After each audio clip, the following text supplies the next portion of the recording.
Indrajit study point में आप सभी का स्वागत है। हम पढ़ रहे हैं एनसीईआरटी क्लास 10 अध्याय 3 भूमंडलीकृत विश्व का बनना भाग 4। इसमें हम पढ़ेंगे भारत से अनुबंधित श्रमिकों का जाना कि भारत से श्रमिक वहां पर कैसे गए। भारत से अनुबंधित का मतलब हो जाएगा गिरमिटिया। मतलब तो नहीं है, लेकिन एक तरह से गिरमिटिया बोलो चाहे अनुबंधित बोलो, जो विदेश में जाकर काम करते हैं उनको गिरमिटिया मजदूर बोला जाता था, जो जाकर वहां पर बगानों में कम वेतन पर काम करते थे। तो गिरमिटिया मजदूर को ले जाया जाना भी 19वीं सदी की दुनिया की विविधता को प्रतिबिंबित करता है। अब देखो, यहाँ पर हम एक जगह से दूसरे जगह किसी को ले जा रहे हैं तो वहां पर कुछ ना कुछ तो बदलाव होगा ना। आज कहाँ का यूपी, बिहार, बंगाल और मध्य प्रदेश, यहाँ से तो लेबर ज्यादा गए हैं ना, यहीं से श्रमिक ज्यादा गए हैं विदेश में और वही जाकर वहां पर काम करते हैं। मॉरिशस पूरा बिहारियों का है, पूरा बिहारी वहां पर बोलता है, सब बिहारी भाषा।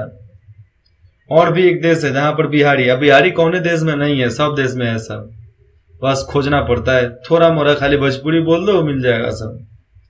यह तेज आर्थिक वृद्धि के साथ साथ जनता के कष्टों में वृद्धि, कुछ लोगों की आय में वृद्धि और दूसरे के लिए बेहिसाब गरीबी, कुछ क्षेत्रों में भारी तकनीकी प्रगति और दूसरे क्षेत्र जो थे वहां पर उत्पीड़न के नए रूप में इजाद की दुनिया।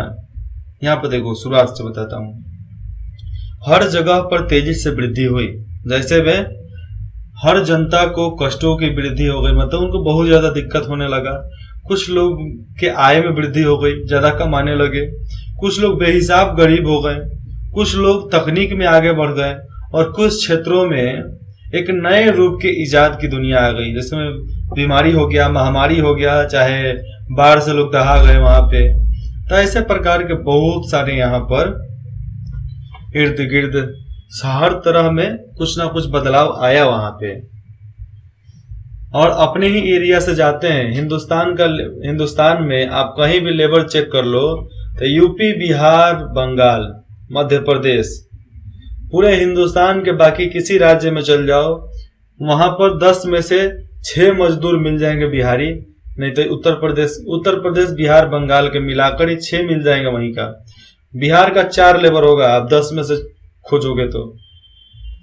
19वीं सदी में भारत और चीन के लाखों मजदूर बगानों, खदानों और सड़क और रेलवे निर्माण परियोजनाओं में काम करने के लिए दूर दूर के देशों में ले जाया जाता था। दूर दूर ले जाना था उन लोगों को, कहां कहां बताते हैं ना। अपने भारत से जाता था किधर? रसिया, अमेरिका, कनाडा में तो आज भी इंडियन इतना भरा हुआ है, पंजाबी खास करके भरे हुए हैं वहां पे। फिर से Australia, Alaska, United state America तो आप पता ही है, ग्रीनलैंड, मिजोरम और चिली, ऐसे बहुत सारे देश हैं, पेरिस, सिंगापुर और फिजी, ऐसे बहुत सारे देश हैं जहां पर भारतीयों का पूरा अपना पूरा समाज ही है। जहां पर रहते हैं वहां पर अपना होटल वगैरह सब खोल कर रखे हैं। भारतीय अनुबंधित श्रमिकों को खास तरह के अनुबंधन और एग्रीमेंट के तहत ले जाया जाता था, और भारतीय मजदूर जब जाते थे तो खास तरह का वहां पर अनुबंध मतलब एग्रीमेंट होता था, उनका हस्ताक्षर होता था, उनके बारे में सब जान पहचान होती थी, तब जाते थे। इन अनुबंधों में यह शर्त होती थी कि जितने भी एग्रीमेंट होते थे उसमें शर्त होती थी कि यदि मजदूर अपने मालिक के बगानों में 5 साल काम कर ले तो वो अपने स्वदेश लौट सकता है, मतलब अपने देश में लौट सकता है अगर 5 साल काम करे तो। भारत के ज्यादातर अनुबंधित श्रमिक मौजूदा पूर्व उत्तर प्रदेश, बिहार, मध्य प्रदेश, भारत और तमिलनाडु के मुख्य इलाकों से जाते हैं। कहां से? देखो फिर से, भारत के कुछ इलाकों से लोग जाते हैं। कहां से? उत्तर प्रदेश, बिहार और मध्य भारत में आ जाएगा मध्य प्रदेश, राजस्थान में भी कुछ आ जाता है, पंजाब में भी आ जाएगा। और आपको 19वीं सदी के मध्य में इन इलाकों में भारी बदलाव आने लगे थे, और 19वीं सदी में तो बहुत ज्यादा बदलाव हुए ही, बहुत ज्यादा, सोच से भी ऊपर। पहले क्या था, कुछ नहीं था, टायर टमटम से सब चीज आ गया। आज बताओ, अंडा समझ के हम तेल, अंडा समझ के लगा लेते हैं शैम्पू, सब लिक्विड लगाते हैं। लोग बोलता है कि हम बाल साफ कर रहे हैं, बाल साफ नहीं कर रहे हैं, अपना चमड़ी साफ कर रहे हो। और कटोरी उद्योग खत्म हो रहे थे। कटोरी उद्योग क्या होता है, नीचे देखते हैं। कटोरी उद्योग खत्म हो रहे थे, जमीन का भाड़ा बढ़ गया था। जो कट्टरता वाला उद्योग था वो खत्म हो गया। जैसे नील की खेती, खैनी की खेती बंद हो गई। होता है लेकिन हर जगह पर अब नहीं होता है, पहले हर जगह होता था। हमारे गांव में खैनी की खेती होती थी, तो खैनी का खेती होता था ना, तो वहां पर नहर था, तो नहर पर सुखाने के लिए उसको रखा जाता था, ठीक है। तो हम लोग क्या करते थे, उसमें से एक उठाकर, बच्चे थे लोग, तो एक उठाकर लेकर आएंगे लोग, घर पर दे देंगे लोग, चाचा को, बाबा को। वो लोग फुसरी रखता था, फुसरी, तो उस फुसरिया से काटता था लोग। फुसरी कैसा होता था, एक मुट्ठा जैसा हथियार होता था, और वो जैसे आप ऊपर नीचे पेंडुलम जैसा, घड़ी का पेंडुलम होता है ना, टन टन जो करता है, तो वैसे ही होता था। वो ऊपर नीचे ऊपर नीचे ऊपर नीचे करके काट लेता था लोग। हम लोग रोज स्कूल से आएंगे लोग, रोज एक उठा कर लेकर आएंगे लोग, दौड़ कर भाग जाते थे, पकड़ में ही नहीं आते थे। तो वो सब खत्म हो गया, अफीम का खेती बंद हो गया, ये सब उद्योग खत्म हो गए। जमीन के भाड़ा बढ़ गया था, खानों और बागानों के लिए जमीनों को साफ किया जा रहा था। इन परिवर्तनों से गरीबों के जीवन पर गहरा असर पड़ा। वे बटाई पर जमीन तो ले लेते थे, लेकिन उसका भाड़ा, किराया नहीं चुका पाते थे। उन पर कर्जा बढ़ने लगा, चढ़ने लगा। काम की तलाश में उन्हें अपने घर बार छोड़कर छोड़ने पड़े। यहाँ पे देखो, आज भी आप हिंदुस्तान में मालूम करोगे ना, तो बहुत सारा मॉल उसी का है जो विदेश में जाकर काम किया है, वहां पर काम करके आया है, यहाँ पर छोटे से दुकान से शुरू किया, आज बड़े बड़े समाज में बेच रहा है, बड़ा बड़ा सामान बेच रहा है, बड़ा बड़ा मॉल खोल कर बैठा है। तो ये सब बहुत कष्ट झेले हुए हैं। भारतीय अनुबंधित श्रमिकों को मुख्य रूप से कैरिबियाई द्वीप समूह, मुख्यतः त्रिनिदाद युगाना और सूरिनाम से जाना जाता है। जैसे में देख लो, कैरिबियाई द्वीप उसको बोला जा सकता है, मुख्यतः वहां पर है त्रिनिदाद, युगाना और सूरिनाम। मॉरिशस और फिजी ले जाया जाता था। इन देशों में भारत के, मतलब यहाँ के गिरमिटिया मजदूर को वहां पर लेकर जाते थे लोग। तमिल अप्रवासी जो तमिल से जाते थे, वो सोलोन और मलाया जाकर काम करते थे। सोलोन और मलाया। बहुत सारे अनुबंधित श्रमिकों को बहुत सारे अनुबंधित मतलब गिरमिटिया मजदूर को असम के चाय बागानों में काम करने के लिए भी ले जाया जाता था। असम के चाय बागान, वहां पर सबसे ज्यादा चाय होता है, कॉफी, चाय, सब जो बढ़िया क्वालिटी का होता है, आपको बढ़िया पॉकेट में बढ़िया दाम में मिलता है। जो रद्दी होता है वो 5 रुपए में मिलता है, जो सब कोई खाता है। रद्दी नहीं होता है, उसको बहुत महीन काट दिया जाता है, उतना भी रद्दी नहीं होता है, उसको भी तो छान कर फेंक देना है ना। चाय पत्ती भी क्या है, एक तरह से खैनी जैसा है, इस तरह भी खैनी का रस चूसते हैं, उस तरह चाय पत्ती का रस पानी में डुबका कर पीते हैं, वो भी नशा है एक तरह से। मजदूरों की भर्ती काम मालिकों के एजेंट किए करते थे। मजदूरों की भर्ती मालिकों के एजेंट किए करते थे। एजेंटों को कमीशन मिलता था। बहुत सारे अप्रवासी अपने गांव में रहने वाले उत्पीड़न और गरीबी से बचने के लिए इन अनुबंधों को मान लेते थे। कुछ लोग थे जो गरीबी से और बहुत ज्यादा अत्याचार सहन करने की वजह से ये सारा शर्त मानकर भाग जाते थे, जाओ अपना लड़त रहो, भाग जाते हैं। एजेंट भी भावी अप्रवासी को फुसलाने के लिए झूठी जानकारियां देते थे। यहाँ भाई आपको ऐसा मिलेगा, वैसा मिलेगा, ये फलान चिलान तिलान सब मिलेगा। ये आप चित्र देखो 14 नंबर। त्रिनाद के एक कोको बागान में काम करते भारतीय गिरमिटिया मजदूर और 19वीं सदी का प्रारंभ, ये 19वीं सदी की शुरुआत हुई थी उस समय। ये काची कर रहा है, सब कुछ तो कर ही रहा है, सब कोको कुछ फसल होगा उधर, मेरे को नहीं पता ना। कहाँ जाना मतलब कहाँ जाना है, यात्रा के साधन क्या होगा, क्या काम करना है, या नई जगह पर काम और जीवन के हालात कैसे होंगे, इस बारे में उन्हें सही जानकारी नहीं दी जाती थी कि क्या आपको करना है क्या नहीं। बहुत सारे अप्रवासियों को तो यह भी नहीं बताया जाता था कि उन्हें लंबी समुद्री यात्रा पर जाना है।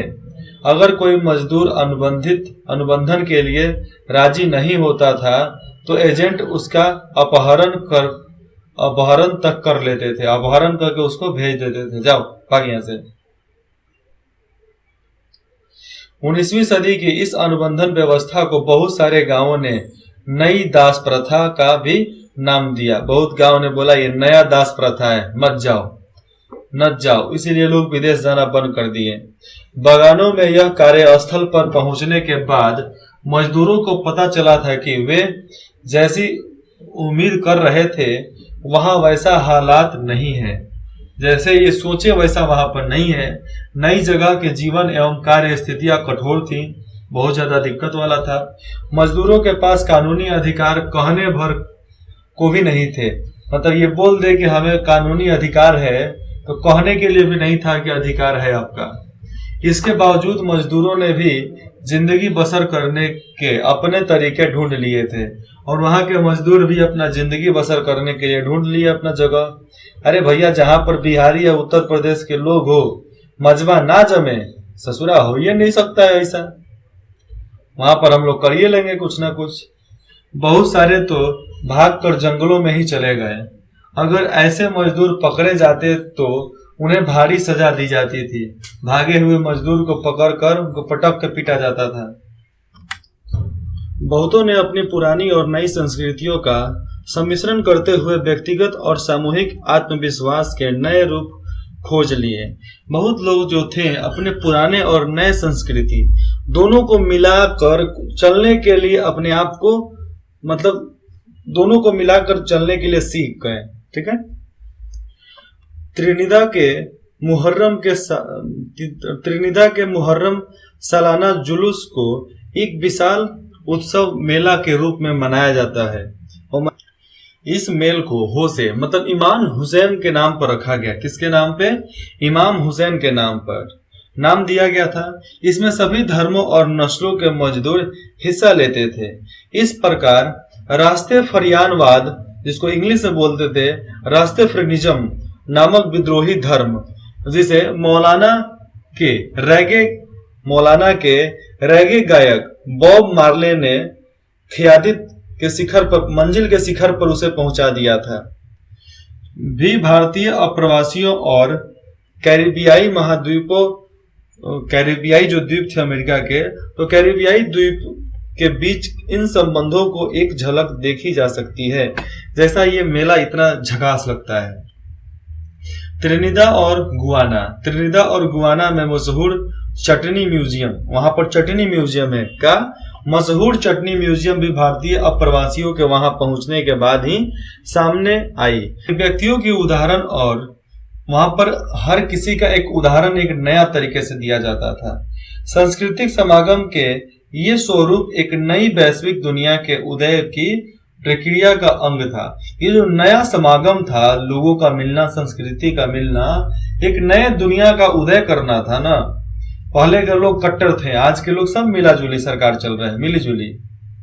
यह ऐसी प्रक्रिया थी जिसमें अलग अलग स्थानों की चीजें आपस में घुल मिल जाती है। आज देख लो, जो तमिलनाडु में लोग खाते हैं वो बिहार में भी खाते हैं। बिहार में जो लिट्टी चोखा चलता है पूरे देश में चलता है, विश्व में चलता है लिट्टी चोखा, नान लिट्टी कोफ्ता। और जैसे में रसगुल्ला कहाँ का था? बंगाल का था। आज सब पूरा दुनिया खाता है कि नहीं खाता है? रसमलाई उधर का था, और ढोकला, फाफड़ा, जिलेबी, ये सब पूरा दुनिया में चलता है, जरूर चलता है। तो यही सब तो है, हर रस्म हर रिवाज को मिला दिया गया। यह इसी प्रकार के इसमें अलग थलग स्थान मिल गए, जिसके वजह से और भी सुगम हो गया समाज को मिलाना।